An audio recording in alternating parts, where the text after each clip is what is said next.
terminer. D'accord. Philippe Besson, merci beaucoup. Dans Cognac, vous qui êtes parti de Charente et qui revenez régulièrement, quel regard portez-vous sur le territoire de votre enfance? Précisément, c'est le territoire de mon enfance et mon enfance a été heureuse.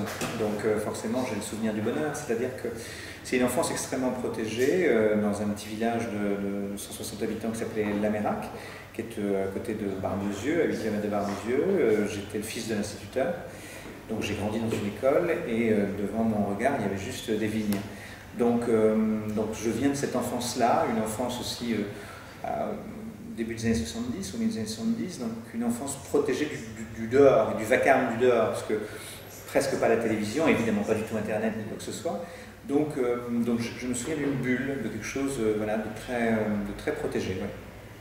Et avez-vous l'impression que vous ressentez encore cet espace un peu protégé quand vous venez en Charente, ou est-ce que alors, vous trouvez quand même le changement? Évidemment qu'il y a des changements, mais au fond, je trouve que c'est une campagne et un lieu qui change assez peu. Il y a une espèce de permanence des choses. Alors, c'est moi qui vieillis. Je suis retourné il n'y a pas longtemps, justement, dans l'école où j'ai grandi. Elle a fermé aujourd'hui. Elle est devenue la mairie de ce village qui lui-même a changé de nom, parce que c'est à la faveur des regroupements de communes. Lamérac a fusionné avec Montchaude à côté, devenu Montmérac.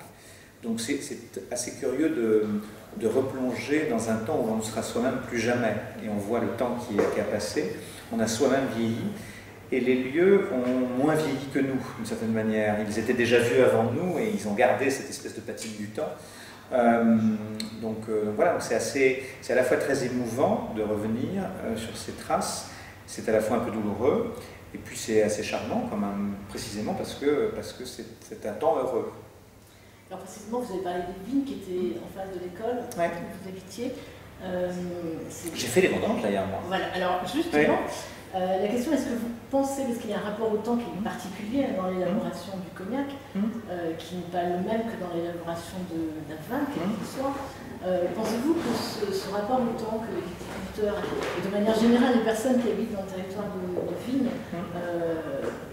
possèdent, ou subissent, parce que parfois ils le subissent, est-ce que vous pensez que le paysage, le lieu façonne les personnes et inversement? Absolument, quand on est notamment dans la fabrication du cognac, je pense qu'on a un rapport à la durée qui est sensiblement différent. On a un rapport à la vitesse, précisément à la lenteur, qui est relativement différent. C'est-à-dire que ça prend un peu plus de temps, et puis il y a de la bonification du temps de l'arbre. Moi, en tout cas, je me souviens que c'était là aussi une expérience assez épatante pour l'enfant que j'étais, d'aller faire les vendanges, de ramasser, d'être au milieu des vignes, et puis d'après de fouler le raisin au pied, parce que vous savez, on demandait souvent aux enfants d'aller faire ça, parce que ça craquait sous les pieds, c'était assez agréable. Et en même temps, je regardais ce monde qui était un monde des adultes pour moi. C'est un jeu, plus nos amis à nous, enfin les amis que nous avions quand moi j'étais enfant, étaient des viticulteurs, donc c'était des gens qui avaient ce rapport-là au raisin, à la vigne, au temps et à ce qu'ils fabriquaient. On me montrait quelles étaient les différentes étapes de fabrication. Je me souviens d'avoir été marqué par ce terme qui pourrait s'appliquer à tant de choses qui est la part des anges.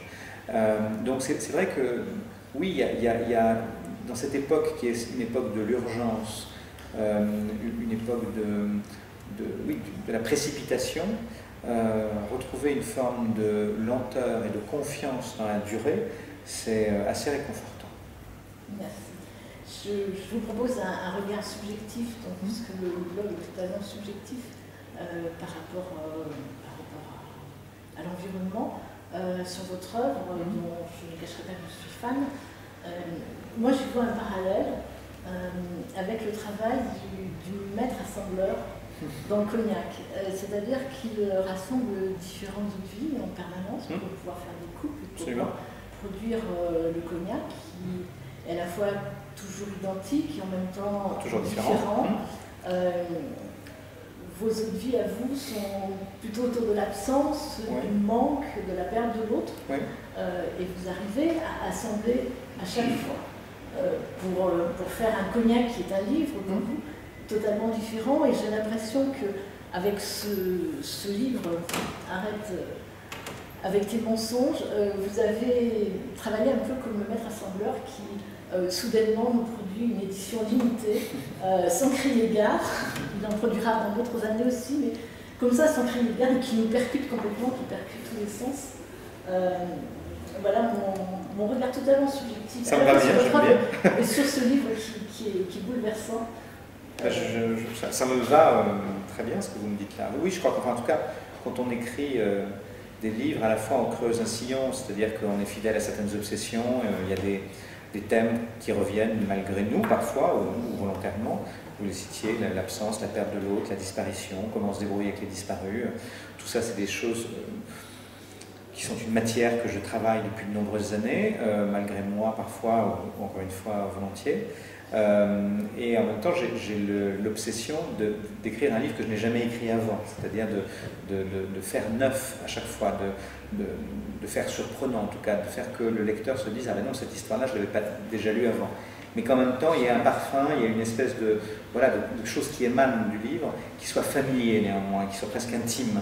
Donc je crois beaucoup à ça, et ça suppose effectivement d'assembler nos matières personnelles et puis d'en faire un objet à la fois très intime et le plus universel possible, dans lequel le plus de gens peuvent se reconnaître.